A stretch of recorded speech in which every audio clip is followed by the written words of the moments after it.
ಎಲ್ಲರಿಗೂ ನಮಸ್ಕಾರ. ನಾನು ಜಾಸ್ತಿ ಮಾತಾಡಲಿಕ್ಕೆ ಹೋಗೋದಿಲ್ಲ.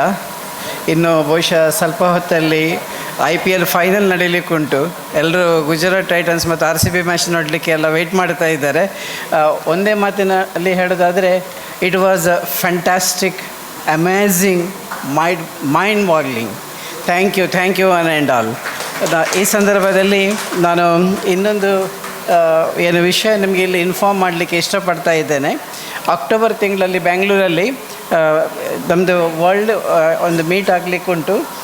ನಮ್ಮ ವರ್ಲ್ಡ್ ಕಾನ್ಫರೆನ್ಸ್ ಆಯುಷ್ TV ಮತ್ತು ಆಯುಷ್ ಫೆಡರೇಷನ್ ಆಫ್ ಇಂಡಿಯಾ ಒಟ್ಟಿಗೆ 4 ದಿನದ ಪ್ರೋಗ್ರಾಮ್.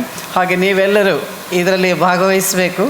ಅದರೊಟ್ಟಿಗೆ ನಾಡ್ದು ಸೆಪ್ಟೆಂಬರ್ 30, ಅಕ್ಟೋಬರ್ 1, 2 STM ಕಾಲೇಜಿನಲ್ಲಿ ಆಟೋ ಇಮ್ಯೂನ್ ಡಿಸೀಸ್ ಬಗ್ಗೆ ಇಂಟರ್ನ್ಯಾಷನಲ್ ಸೆಮಿನಾರ್ ಆಗಲಿಕ್ಕುಂಟು.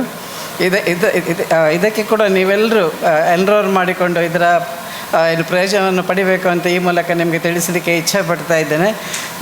ಇವತ್ತಿನ ಪ್ರೋಗ್ರಾಮ್ ಬಗ್ಗೆ ಒಂದು ಸೆಂಟೆನ್ಸಲ್ಲಿ ಹೇಳೋದಾದರೆ, ನಾವು ಇಷ್ಟು ದಿವಸ ಮೇಡಮ್ ಹೇಳಿದರು ನಾವು ಬೇರೆ ಬೇರೆ ಶಾಸ್ತ್ರಗಳ ಬಗ್ಗೆ ಅಭ್ಯಾಸ ಮಾಡಬೇಕು ಅಂತ ಹೇಳಿ. But this is the time until ನಾವು we are studying about interdisciplinary knowledge or interdisciplinary systems.